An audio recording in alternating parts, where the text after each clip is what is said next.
The word I would use for it is the whole place seems so full of life. And everywhere you go, every single thing you do, so the energy, self-improvement. Every time I come here, I find that the people that I talk to are focused on and interested in being better tomorrow than they are today.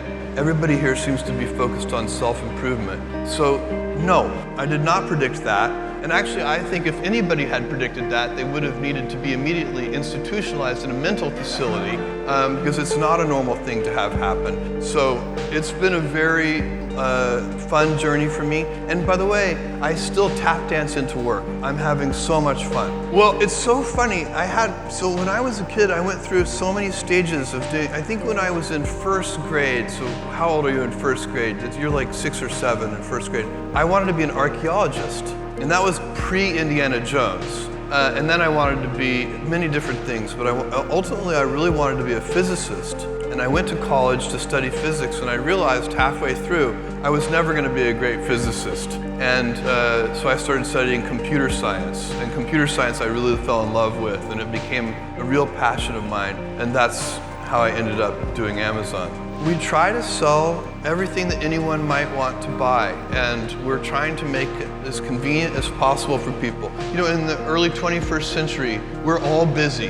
Everybody in this room is busy, and if you can save people time, let them spend more time with their families and with their friends and doing the things that they really enjoy, then you're doing them a real service. Because we have hundreds of millions of customers around the world, and no matter how good we are, you can always be better.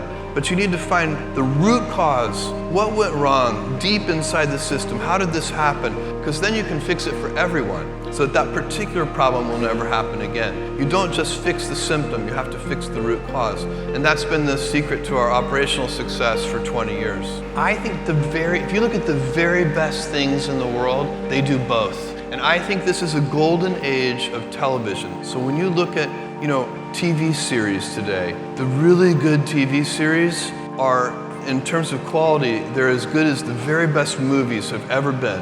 And you're getting the best storytellers. This is one of those businesses where the viewer is always looking for something a little fresh.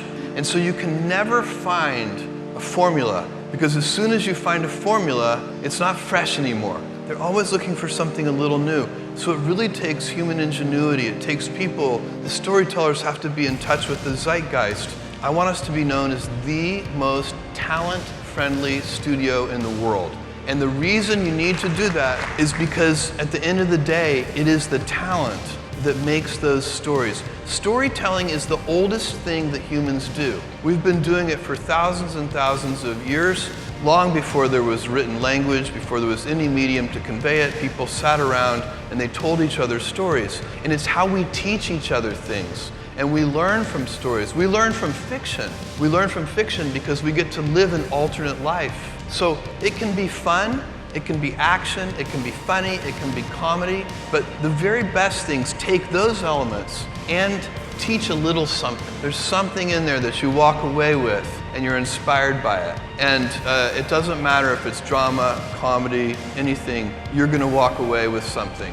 You can get very fixed on your gifts. So everybody has gifts. You have gifts and you have things that you didn't get gifted. Maybe you're extremely beautiful, maybe you're extremely good at mathematics, there are a lot of things that you can be given. But those things can confuse you because they're not the things that construct your life. It's your choices that construct your life, not your gifts. You can celebrate your gifts, be proud of them, be happy of them. Actually, don't be proud of them, be celebratory of them, but you can't be proud because they're gifts, they were given to you. You didn't earn them. You can only be proud of the things you earn. And so I was good at math, all of that, and I thought that's who I was.